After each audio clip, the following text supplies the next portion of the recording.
what's the most difficult milestone to get to being in business? Is it like a time point? Is there like a revenue where y'all can think of and say this was the hardest one to get to? Looking handsome over there. Oh, thank you. Wow. Just, What's Heiko? Have I asked you that before? No, Heiko is actually a town. Okay, so it southwest. It's the town on 281. 281. Yeah, Yep. where Billy the Kid apparently is from, or Supposedly. had like a robbery or is buried there or something. Yeah. Yeah, it's supposedly, isn't it the burial ground? I know it. Yeah, it's the alleged burial ground of Billy the Kid. But they have an ice cream shop that had really cool swag, so I got a shirt and a hat. I feel like, do they also have that coffee store that is ill-named? Are you familiar with it? No. Well, I think it's Heiko. I think it is, and it's coffee with a K. And there's two other words that also have cool coffee cafe. And it's like cafe. I think is also cool a K. Yeah. Whatever it is. Right. I think, if I'm not mistaken, I think it's Heiko. And next time I go, I'm gonna wear all white when I walk in. We'll see what happens. I'm telling you, I wouldn't go. I wouldn't go, brother. There's no point for you going. I'm not a Trevino. I'm Smith. You're Smith. I'm Smith there. Yeah. I can pass for a Smith too. Right? You guys, you guys are great Smiths. You guys are great Smiths. Yeah, I think that's the place. I'll have to look it up. And if not, the Chamber of Commerce, I'm sure will be reaching out to us. It's like, bro, this episode's gonna blow up now. That's not us. That's not us. So how did you get internet famous? We made fun of a small racist town in Texas. That's how we got there. You got to do what it takes. Yeah. Got to do No what it big takes. deal. Yeah. No big deal. What are we talking about today? All right. Yeah. Well, I wanted to kind of take this one over because you guys are it was just my birthday, and I'm thinking a lot about my future, not just professionally and personally, but with the business. And, you guys are a little older than me, right? Not too much older. Rub it in. Yeah, you're welcome. I already feel old. I tried to do a cartwheel, and I, almost broke my neck. So, yeah, it was awful. But you guys are a little further ahead than me, and you've experienced things that I haven't experienced yet because, based on, where you're at with revenue and team members, things like that. And so I wanted to take this opportunity to just ask both of y'all a couple questions that have just been on my mind. For the past couple days, as I'm looking to build my thing out, because I'm doing my end of year reflection and kind of seeing where I'm at, where I want to go. I kind of shared some of this with you yesterday, and so yeah, I figured it would be a good opportunity to sit with you guys and ask a few questions, especially on the last conversation that we had, where Ron specifically, you talked about how you're looking actively at team members that can potentially have a leadership role, right? What are some of the qualities that you're looking for when it comes to looking for somebody to kind of rise up the ranks in your business? What are some of those qualities that you look for? Yeah, I think it's easy to say being good at sales, having that assertiveness. But I think, frankly, anyone can be good at sales. If you just read enough books, you can learn psychology. But I think the big part is not being good at sales, but it's humility, it's empathy, it's emotional intelligence. You can be the number one sales producer in my agency, and I will not promote you if you don't have those three elements. Because I think if you can't relate to people who are struggling, they're just going to feel overwhelmed and want to leave you, right? So I think as a good leader, you have to be empathetic. You have to have humility. And you have to have this ability to be able to not only just connect with them, but also encourage them and empower them and hold them accountable, right? So, but if you don't have those three elements, it's difficult for me to call on you to be a leader. List those for me again. Humility, empathy, and emotional intelligence. Cool. Let me ask this, Ron. Yep. Your recent hires, whether it's or all, doesn't matter. Have you hired with those traits in mind, knowing that you're hiring for the potential next generation? No, not always. Me neither. Yeah. Sometimes you just need amazing sales producers who are selfish. And when I say selfish, they just look out for themselves. They're going to do the right thing for the company, but they only care about managing themselves. So yeah, you need that. A lot of times that's stage of life too, right? Sure. So I'll fully admit, it wasn't until I'm, now mid to late 40s, it wasn't until the 40s came that I even thought about helping and growing other people. I was manager of other people, but they knew, and we all knew, it was the mortgage mark production came first, right? And yes, I'd be available if they need me, but I wasn't proactively trying to go spend my time or to grow them. Now, certainly happy to grow, right? I'm not saying I'm that guy, but I look back as you say those things. I haven't had a recent hire in that type of level or role in the last handful of years. I've had hires, but not for the role that we were talking about for succession or growing or scaling. And it's interesting that I agree with you on all three qualities, right? The EQ, the humility is huge. I think being a girl dad, I know you said you had kids. You have one of each, right? Two boys. Two boys. Yeah. Well, that's great. I grew up in a family of 2 boys. I think I'm a better human because I'm a girl dad, right? The emotions we go through is with teenage kids, and Alex, I know you got 5 of them, so it's like, it's a circus over there as far as what you got, and as they grow up, but you'll get the girl dad piece, right? Yeah. As well as the boy dad, but I think that's where the empathy comes in. Humility comes in a little bit. You think and you say something, and we're all married. I'm certainly humbled a lot of times by the wife, like, oh man, I am dumb. Like, didn't mean to say or do that, and then you say things, and I appreciate my wife's grace and her patience with some of the stupid things I say or do, and you're like, oh man. And I try to be better. So I agree with you as far as hiring those leaders, EQ, like knowing what to do in a certain situation, because there are times where you got to go for the sales guy and go for the sale, go for the close. There's times when you don't, right? The humility is huge. Yeah. Right, humility is so hard to do, to say I'm sorry, and even when you're right, I'm sorry, my bad, just to make sure the situation gets back on the right track. So I agree with all 3 of those. I don't have anything to add outside of just saying, in the future I will start looking for those qualities when I hire. And I think we have good options internally, but again, to your point, like who's going to take over, whether it's one captain or 3 of them, to do their own things, it is different. So Alex, what about you? What would you say to those 3 qualities? Those are 3 qualities that I'm still very much working on myself. And I think I've made the mistake of hiring, more for cultural fit than what are you bringing to the table that's actually going to grow the business. Because I like what you said there too about how, you sometimes just need the selfish sales guy who's going to go and create a lot of revenue for the business, who, enjoys it here, loves the company, but is in it for himself. There's part of that I have not really implemented a lot into my own business. I've hired because they're good people to be around, but like, what are you actually bringing to the table? That's what's going to get me to the next level. I think the mistake too I've made is, like you, hired for the cultural fit. They were fun to be with, the right cultures, all those things that you'd want to employ, honest, hardworking. The hard part that I think in the beginning, especially for the first hire, is you have to find what role they're in, because to your point, hiring a salesperson is going to be different than hiring an ops service person, right? So knowing what you need and want out of that person, it's not just a cultural fit. Now it's what are they good at? What do you need them to do? And the first one's, I think, really hard, because you're going to try to push probably too much onto them. Right. Like in the perfect world, you'd hire 2 people at once. Yeah. Right. When you have the budget for one. When you have the budget for one, what do you do? So that's Yeah. where you try to find that utility player. That's what I did. I don't know if that's the right move. And again, looking back now, I probably would pick somebody more for ops, because that would have freed up more of my time. And somebody who is really, really good at that piece could have taken so much more off my plate, versus somebody who is more versatile, helped me on both the front and the back end. Yeah. I felt like that created a little more confusion and a slower growth pattern. Yep. Live and learn. What about Ron? What's your recommendations on first hire? Hindsight's 20/20, right? So when you start a business from scratch, there is 0 income, but nothing but expenses. So I agree with you, Mark. In the beginning, I just hired salespeople. Whoever could bring revenue in is all I did. And I don't know if I'd change that method, because you just need to bring money in. But as the business grows, then you decide to allocate that revenue, and you decide to invest in, how do I get time back in my calendar? And so I have an assistant named Kelsey. She's one of the best decisions I ever made in my agency. And I only brought her on, I think, 2.5 years ago. But man, she has given me so much more time back on my calendar, to where I can work on the business versus working in the business. But would I change that? Change my decisions I made in the past? I wouldn't, because I wouldn't be able to have someone like Kelsey unless the business had grown to the level it's in. So Alex, I'd say you focus on where you're at today. Comparison is the thief of joy. Yeah. Where we're at today, we're comparing ourselves to other people on a much higher level, right?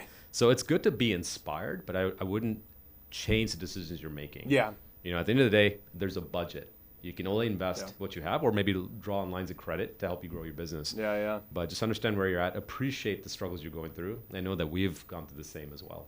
Yeah. I do think comparison's a thief of joy. I love that quote. And it wasn't until recently that I realized, I do think fine print underneath it, right? So the big font, I agree with you, 80, 90% of it. But I also think comparison's a source of energy, right? Seeing where somebody is, or having that vision of what you want to be, and somebody in front of you, again, whether or not it's right or wrong. I understand it can be unhealthy, but there's certainly a healthy component to competition. Yeah. Just saying, here's what I did. And again, acknowledging, I don't know that, maybe we have regrets. I don't know that I have any. People say, I don't have any regrets. So I agree, but there's things we do different. Yeah. Right? There's things I would absolutely say, okay, I wish I'd have done this for a stab, but it's not a regret, because we became who we are. because of those things. But certainly to mentor, to give tutelage to somebody, I would say, that's the part where what would you do different? I don't regret any of it, and I think comparisons can be healthy in the right way, as long as it's not identifying you as yourself, or it's not giving you your self-worth. Yeah. Right? So it's okay to compare if you understand that's just a competitive piece in there. Which is why I said to be inspired instead, right? You don't want it to be unhealthy. But, absolutely. I've got friends on a higher level than I'm in, and I choose to look at it in a healthy way, which is, man, I'm inspired by you, right? I'm not jealous of you. I'm not even envious. Now I can dream even bigger and greater than I was dreaming before, right? So that's what I meant. But I don't know if I'd change. There's little details I would change. I would have brought Kelsey on, my third year in instead of my eighth year in, right? But I also understand, I think there's also there's beauty in pain. There's beauty in that adversity. So I wear that as a badge of honor. I struggled through this. Other people could have gotten Kelsey in their third year in and knew better, but I'm glad I struggled because now I appreciate how important it is to be able to react to these processes, these tweaks and enhancements. So I kind of look at things glass half full, but absolutely I could have saved so many years of pain. Right. But I choose to not regret now, just to be inspired. But again, to your point, Kelsey 8 years earlier may not have been the Kelsey she is today. Right. Or whenever it was, 5 years earlier, 8 years earlier. And to your point, having gone through that pain, you now know, that is a source of energy for what to avoid. But the other part is it made you strong and grit. And I saw something where some billionaire was talking about interviewing the new generation. His beef is that these kids are soft. They haven't had any adversity in their life. They graduate valedictorian. They're in all the sports. They go to Stanford. They get straight A's, and all of a sudden they have one little hurdle in life from a business standpoint. And they just shut down. They're inept. They just don't know what it is to deal with that. I love the beauty is pain, or there's beauty in pain. I love that. So, Alex, I think what do you think your biggest challenge is? I have one for the solopreneur. Yeah. And I know you have folks, right? You got employees, but the reality is you are. Oh, it's me. If I don't work on the business, it fails. I mean, right. What's cool about y'all is, I'm not getting jealous, but y'all could theoretically step away from the business for 1 or 2 weeks, and it'll run just fine. I step away for 1 or 2 weeks. I have to be on my phone every day while I'm gone to keep it going. So it's something to aspire to for sure. But yeah, I think that I read somewhere the first $1 million in revenue is just founder hustle, is founder grit. It's just, I'm going to will it into existence to get there. And then you can focus a little more on people and systems to really scale from there. And so yeah, I definitely recognize I'm in the grind mode of things. I'm not in the celebratory. I can go take my family on a big vacation to celebrate milestone. We're not there yet. And that's okay, knowing where I'm at. Question I did have for y'all, though, is, you talk about business in terms of number of years you've been into it. You can talk about business in terms of the amount of revenue that you brought in, how much that's grown over the years. What's the most difficult milestone to get to being in business? Is it like a time point? Is there like a revenue where y'all can think of and say this was the hardest one to get to? Is it number of years, or is it like an amount of revenue? You or me? I'll go. Go first. I have 2 or 3 things, milestones. In the mortgage world back then, and I think it's different today, 20-something years later, it was just to have that steady paycheck and almost a predictable income. Because you just didn't know. It's binary code for me in the first year. It was 001, then 10001, right? So it was just this string of some paydays and some, and then the mortgage meltdown hit where I thought I had a payday, that's pretty steady, and all of a sudden that went to zero for a minute or two. So I think just having that predictability to say I at least can achieve a baseline that says I know I'm at least making X on a semi-regular basis, I think that's one, because that then gives you the confidence to start saying, okay, I can spend more and invest in the business. Because when you don't know where the next, Ron, you said it so eloquently, when you first start, 0 revenue and all expenses. So as soon as you can cover those expenses and have something coming in the door, it allows you to at least put a little bit away. Then you can reinvest in the business, and maybe a little sooner, depending on just what your scenario is. But I think the other milestone is exactly what you just proclaimed, which is having that system in place with the people in place, even just one, where it's not a me, it's a we. Yeah. Right, where it's like you can go on vacation. No, you got a little coverage for at least a week, right? You still got to come back to make sure that it still rains and the revenue happens. But the reality is that is such a huge milestone to be able to go from that to that. And I think then the third and last is kind of what we talked about earlier, which is now you go from investing in the business to investing in the people, right? I think those are the 3 things, and I'm just now getting there in the last couple of years, where that's just it's a new perspective, and it's it's the aha moment where like that's how you truly leverage beyond this. Well, right? where you can say to someone for your business, hey, you're going to go meet a bunch of builders this month, these next 3 months, these next 6 months, this next year. You have a big window to do it. You're going to meet, you're going to literally go shake hands with 500 realtors a month. Yeah, I mean, imagine the impact that has on your business. But you didn't do that the first year. Well, and again, it's only now that I have the team and the system set up, you've got all this time to finally make that happen. Right. So I think there's a part where I've hit the milestone with the team that says I can't go more doing what I'm doing. It has to be a completely different way of making things happen to hit that next level. Ron, what about you? What are the milestones? One big one or little ones along the way that helps somebody plan their future? Yeah, it's such a great question. I look at life, our work life and just personal life as there's mile markers down this road, right? So the first mile marker was, can I make more money or can I at least match my expenses? And I celebrated the fact the month and the year that we broke even. That was a big deal. How long did that take? 3 years. Wow. 36 months of sleepless nights, tossing and turning, a lot of bad hires. If you had a pulse, you were able to work in the agency. Yeah. I mean, We're going to talk about that in a minute. We'll go toe to toe on that one. So it's just, you're just so desperate and you're pulled in so many different directions. And when you go home, your wife is very forgiving and gives you a lot of grace. But then, there's dishes to be washed and there's trash to be thrown in the front of our house. And, do we go see family? Can we afford to go see family? There's all this stuff that you're plagued with. And so for me, the day that we were able to meet our expenses, I was elated. And then it came to the point where we were actually making a decent amount of money, right? I was able to, there's three things I was focusing on was financial freedom, which the fact that we're meeting expenses was freedom for me, right? And then it was emotional freedom. The emotional freedom was I can breathe. I've got a team. They may not be perfect, but at least if they can do 80% of what I can do, I'm happy, I'm content. And then there was the freedom of being able to do whatever I want to do, when I want to do it. And, Alex, I think I told you once I went to Germany. I was in Prague, Germany, Munich and Amsterdam for 3 weeks. I was gone from the office. And prior to these vacations, I'd always be working every day and night, before, at the hotel. But for 3 weeks, I don't know if I had to work as much. I think I checked my email once or twice, but Kelsey took care of everything for me. The team took care of our customers. And that was, in those 3 weeks, we did so much more production than when I'm normally in the office for a whole month. So what it taught me was I can also have that freedom of I can do what I want to do as long as I empower my team. But these mile markers, the first thing was, can I just meet my expenses? Mm-hmm. The second was, okay, can I stop, can I sleep through the night without having taken, maybe 2 doses of melatonin? Yeah. And then the third was, can I just enjoy being with my family, be present? And that's something it's all relative, right? I can always make more money. I can always take longer vacations.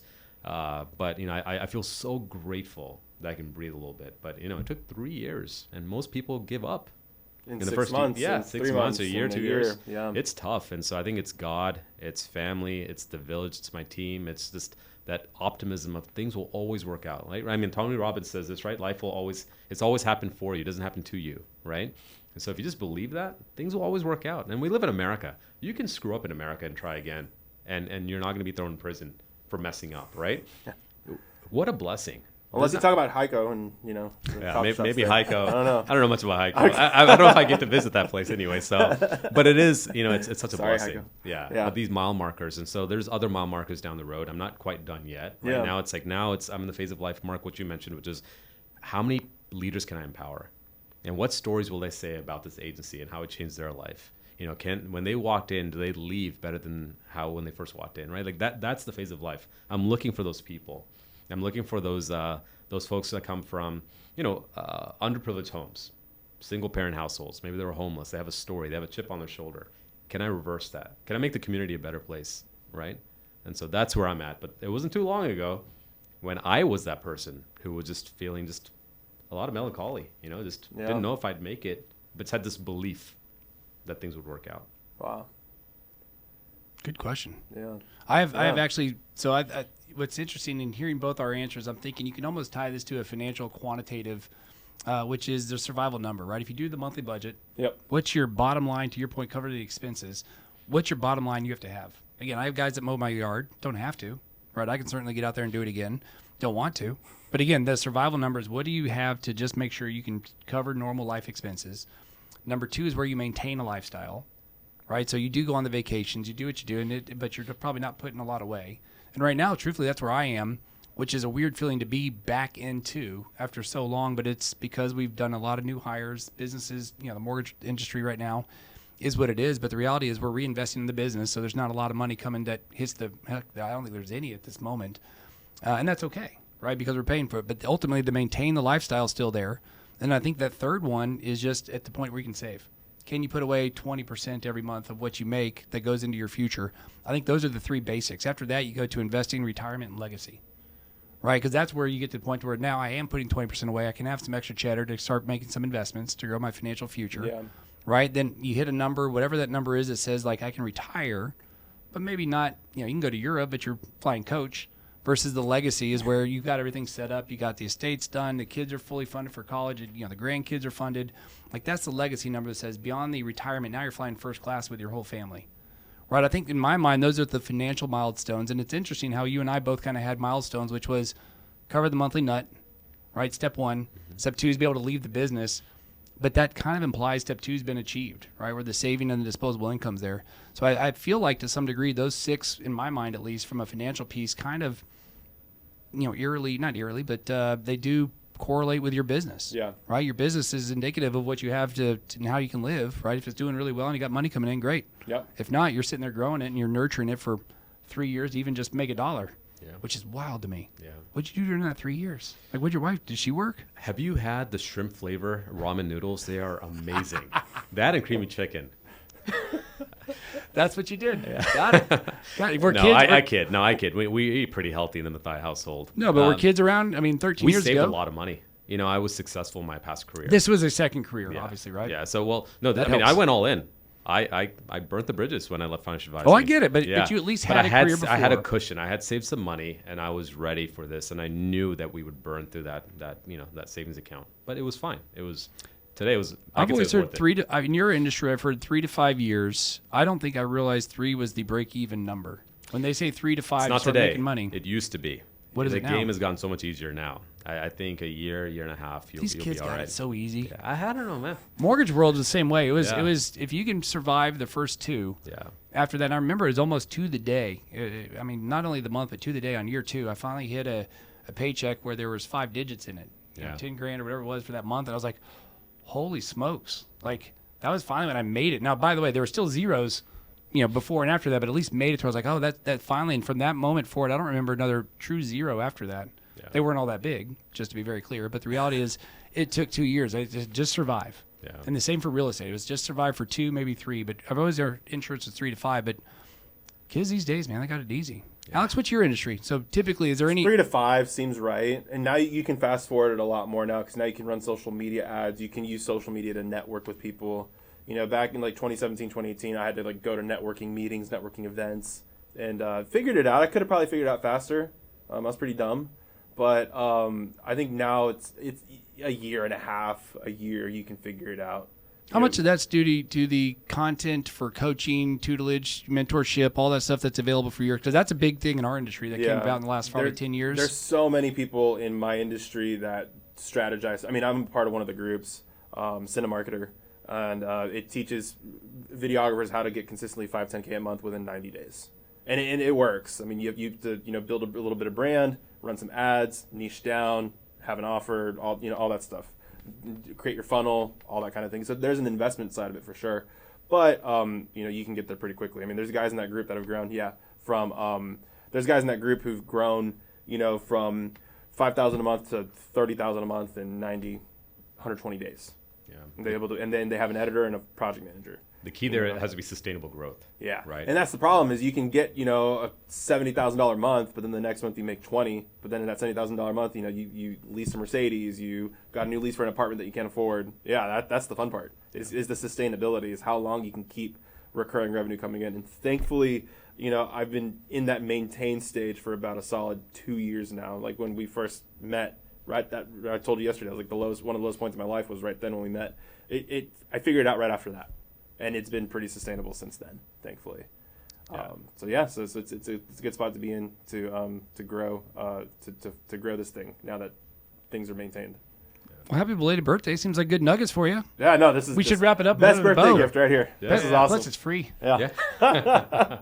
No, business is a awesome. marathon. It's not a sprint. Yeah. That's why sustainability is so huge. Yeah. It's so important. And I know I'm gonna survive because that's my mentality. It's like I'll end it with this. I like to look at life, and in this case, the business world and my business life, like as a parade.